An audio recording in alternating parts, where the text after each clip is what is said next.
Okay, so welcome back, folks. And that was a jazz exercise by Chad Lefkowitz-Brown. And I'm going to be coming back to that in a few minutes. So the question is jazz and technique. You've got your major scales, you've got your broken thirds, your technique is getting better on the saxophone, but how do you get it to translate over into your jazz when you're playing jazz solos? And the answer is the jazz vocabulary is about extended harmonies and a certain way of phrasing, articulation, tone, and surround tones and approach notes that your fingers got to get trained up on.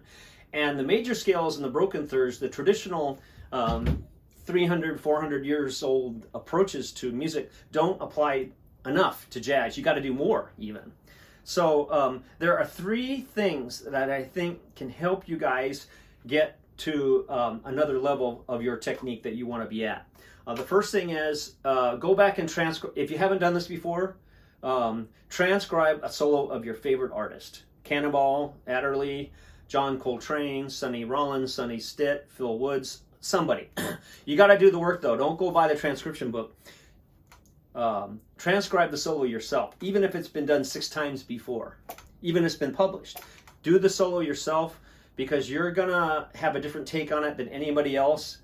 What's gonna be important to you is gonna be different than other people, and you're just gonna. It's an intimate process where where Phil Woods or Charlie Parker, they're giving you a saxophone lesson as you slowly understand and learn his solo.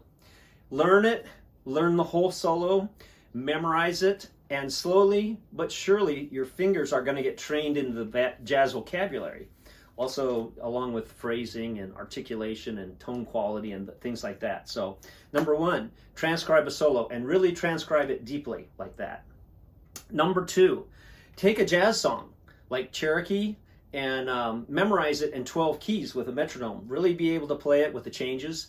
And as you memorize that song, or even a more technical one like Donna Lee or Confirmation, learn it and then memorize it and learn it in all the keys with a metronome. Got to do it slowly at first. The project could take months. Really worth it.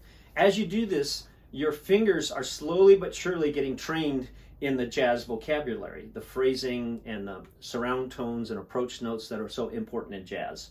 So it's not enough to do the major scales and the broken thirds. If you do these next kinds of ideas, it's going to cause your technique to go up exponentially, which is technique is kind of a ground level basic requirement for saxophone players nowadays. It really is. There's so much fantastic players out there today. So what you heard at the beginning was exercise number 10, Enclosure's Exercises by Chad Lefkowitz-Brown. I highly recommend his PDF packages, which you can get on the internet at his site and also on YouTube. I stumbled across these exercises from his PDF package a few years ago, and they helped me out a lot, and I think they've helped a lot of other people too.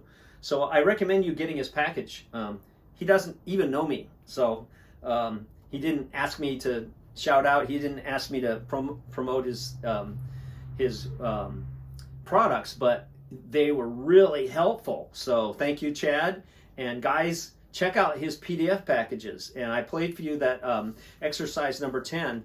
And it's an enclosure note exercises that really starts getting your fingers used to the whole basic hard bop jazz vocabulary. At the tempo I played for you was a little bit under tempo. I think ideally you're up here kind of around at the non-thinking tempo where you're really kind of blazing along. I'm not sure I'm there yet, but you're kind of up.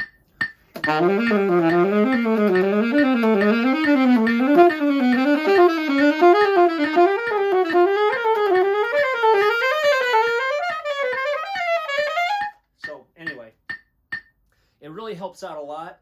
When you do any kind of technique, you got to not rest until the technique, phrase, pattern, exercise that you're working on is at the point where it's so fast that you can play it as easily as breathing. So that's, I think, a mistake some people make, is they get it at a reasonably fast level and they think, you know, they finished mission accomplished, but actually mission isn't accomplished until it's as easy as breathing for you. And also, and this is the most important point, don't try to learn every exercise or etude that's out there under the sun. A lot of Chad's exercises don't really speak to me. It's not where I'm at as a player. So you got to find the ones that really speak to you. I can use this to get to my next level. Okay, folks, thanks for listening, and happy trails. Go forth and conquer.